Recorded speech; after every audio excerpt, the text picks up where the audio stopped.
millennium.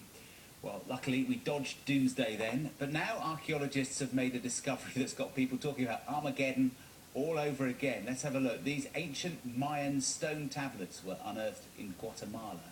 They're 1,300 years old, and apparently, according to them, it says that December 2012 is the end time. According to the Mayan calendar, the month marks the end of a 5-millennium cycle, and experts say that signifies the end of the era. Any era, all eras. Others fear it could mean the end of the world. So on that bright note, we're joined by the author Art Lester, who has co-written with the cartoonist Stephen Appleby this book called The Coffee Table Book of Doom. A cheerful title for a Sunday morning, isn't it, Art? But you're looking at doom generally and end-of-the-world scenarios.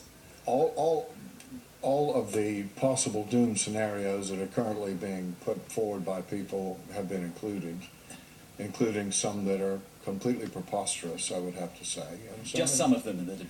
Some of them are quite reasonable. Some of them could happen. What do you think of this one we're talking about this morning? That this is this Mayan calendar and this that has been discovered by archaeologists, because that it's not in isolation. That it backs up earlier Mayan theories that predict the same date of December this year. That's right. This is a relatively new discovery, and yes, it confirms that the first Baktun, as they call it, of Mayan time ends in December, but uniquely, it also predicts the beginning of a second Baktun, a new era in humanity. So what it seems to be saying is the old world will be swept away and the new world will come into force. So we get the end of the world for a little bit, and then we come back again the next morning. A big change, and that goes back to the idea that Stephen Appleby and I have had about why it is exactly that people are so fascinated with doom. Why is it then? I mean, you've looked at all the theories, you've spoken to lots of people, he's illustrated the various theories. We've got here alien invasion, I've opened up on page 174. Not impossible. Why do you think it is that we're always, different cultures, different societies have constantly looked ahead to how it might all finish? I think it has to do with coping with change. When change comes too rapidly, when too many things that you grew up with have become unfamiliar to you, it sort of seems like everything is slipping away. You might say you can feel the ground moving under your feet, and people are, perhaps we can say, like dogs who bark before earthquakes, and birds who stop singing when they feel the earth trembling. So I think it is a reaction to change, and I don't think it's new. But and with so much change, I mean, the last century has probably seen more change than any century before. Huge change. I was just asking someone this morning, can you actually remember before mobile phones? What did we used to do before mobile phones? And yet we're talking about less than 2 decades.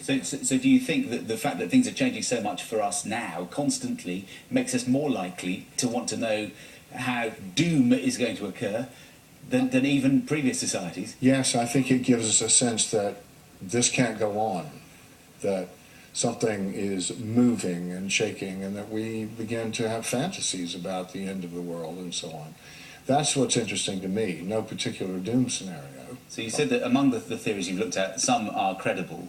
What do you think is the most likely way that the world will come to an end? Well, the giant caldera under Yellowstone Park is now apparently bulging. Every 600,000 years it erupts.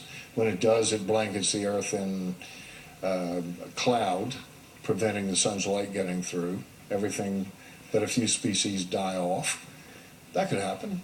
I mean, we can't do anything to prevent it, but it's one of the things that could conceivably happen. Some of the other things are not quite as likely, but why would we be paying attention to these things if it weren't that we have this sort of premonition, this sort of sense of anxiety about it? So Stephen and I wanted to show the funny side of all this. Well, thank you for coming to cheer us all up. It's been very positive indeed. Thank you very much indeed. Good luck with the book. It's coming up to 9 o'clock. That's it from Breakfast for today. We're live at